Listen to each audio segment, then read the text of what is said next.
Hello guys, magandang araw po sa inyong lahat. Ito naman po ang kaibigan nyo si Jake Pumpirada. Welcome po kayo sa channel ko. Sa video natin ngayon, pag-usapan po natin ang sinabi ni former Senator, 8th Division Boxing Champion, Manny Pacquiao, na mabilis pa siya at malakas, kayang-kaya si Mario Barrios. Totoo ba ang sinasabi ni Pacquiao na mabilis siya at malakas?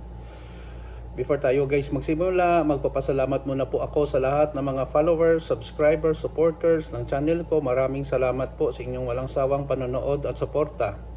Kung bago lang kayo sa channel ko at gusto nyo ang video natin, paki-like lang po, share, and huwag kalimutang mag-subscribe. Sa isang pahayag, sa isang news, sinabi ni 8-time Division Boxing Champion, former Senador Manny Pacquiao, na bumabalik daw ang kanyang lakas, bilis, at resistensya sa boxing. Kayang-kaya si Mario Barrios sa kanilang boxing. Totoo ba? Sa aking palagay guys, kung 1 to 3 rounds, siguro makita mong bilis ni Pacquiao. Pero iwan ko lang 4 to 12 rounds kung kakayanin niya pa. Mind you guys, si Manny Pacquiao is already 46 years old. Ako nga 46 years old na rin ako, turning 47 this June 8. Aminin namin at hindi, kahit nag-ensayo ka pa, nag-exercise ka pa, bumabagal tayo at humihina kahit paano. If you compare 20 years ago, 27 years old, mas malakas simpre at mas mabilis at may resistensya ang mas bata. We cannot defy father time. Hindi natin malabanan ang naturalesa na tumatanda na tayo. Kahit anong training mo pa, tatalunin ka talaga ng mas bata sa'yo. So, siguro, yun pong sabi ni Pacquiao, siguro sa mind niya mabilis at maliksi siya.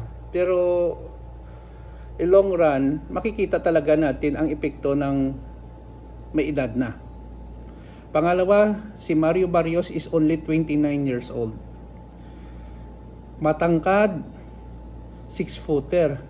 Sa reach guys, mas mahaba ang kanyang reach. May advantage yun sa boxing kung matangkad ka compared sa iyong kalaban. Hindi po ako boxing expert, pero natural, mas mahaba ang kanyang suntok, Kung sumuntok sa mas mahaba ang kanyang arm at mataas, may advantage yun. Katulad yun guys ng ambush. Example, ang mga military nasa ibabaw, mga kalaban nila, mga terorist sa ilalim. Siyempre kung sa ibabaw kayo, mas makapwesto kayo at mas kung magpaputok kayo ng baril, babarilin nyo sila, mas madali silang tamaan kasi nasa baba sila mo, especially walang mga puno. Compared na nasa ilalim kayo, babarilin nyo pataas, may adjustment talaga kayo na mangyayari. So, well, respetuhin natin ang kanyang sinasabi, pero tignan natin sa July 19 kung talaga bumalik ang kanyang lakas at kaya niyang talunin si Mario Barrios sa kanilang World Boxing Championship.